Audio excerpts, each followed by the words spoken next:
Hey folks, and welcome to another video of the Correcting SolRosenberg84 series, and this one is called Answers for Subscribers.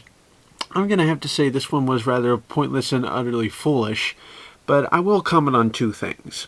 He talked about how people try to get together to make religions and how religion develops and such, as if he's trying to indicate that that's what happened to Christianity. I'm going to have to say no. It was a whole record of prophecy and revelation, and how it was over 600 years of prophecy for the Messiah, and Jesus did not come for people to be religious.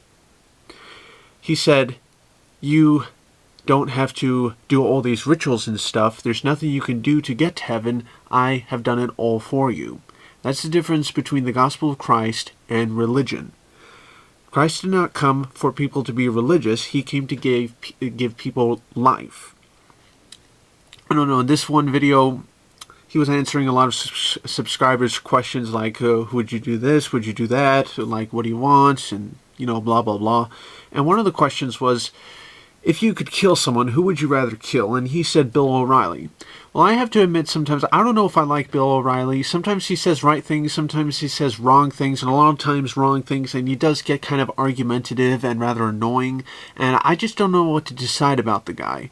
And yes, sometimes I might dislike him as much as the atheists do, and I don't think he's really a good representative if he's supposed to be a Christian on there making remarks. He's basically a Catholic, and Glenn Beck is also a Mormon, and I don't think these guys are really accurate. I would perhaps, I don't know, replace them with real proper Christian guys out there. It would take me some time to pick who I'd rather replace them with.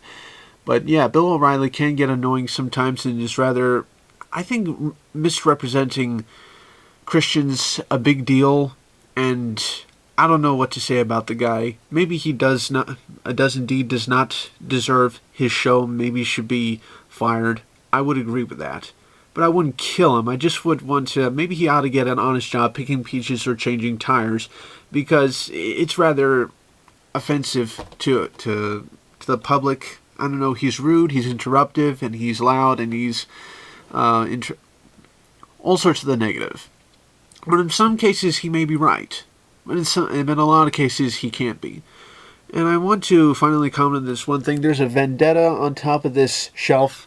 Dude, I really have to tell you that you've been watching too many movies to think that Christians are the ones who want to have corrupt government that needs to be overthrown. I dare say that Christians are the real vendetta. We know that there's corrupt governments out there that need to be overthrown, but they're not Christian, okay? And I can't believe Natalie Portman would even stare in that movie called V for Vendetta. I agree that vendetta needs to be done, and that, yes, corrupt government needs to be overthrown, but it's not Christian. It's totally anti-Christian, New World Order, Illuminati, Freemason, Satanist type, okay?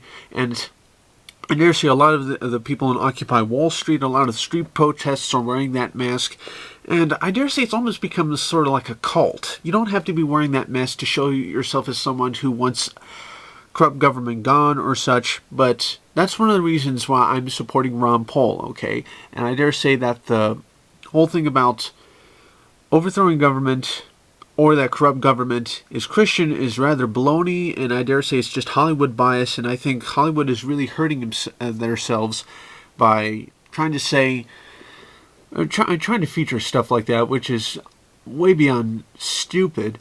I dare say I don't think I've ever watched any movie more anti-Christian in my life. Okay, so that's all I have to say for this video. Peace out. Keep thinking. Jesus bless you. And TDFN, ta for now.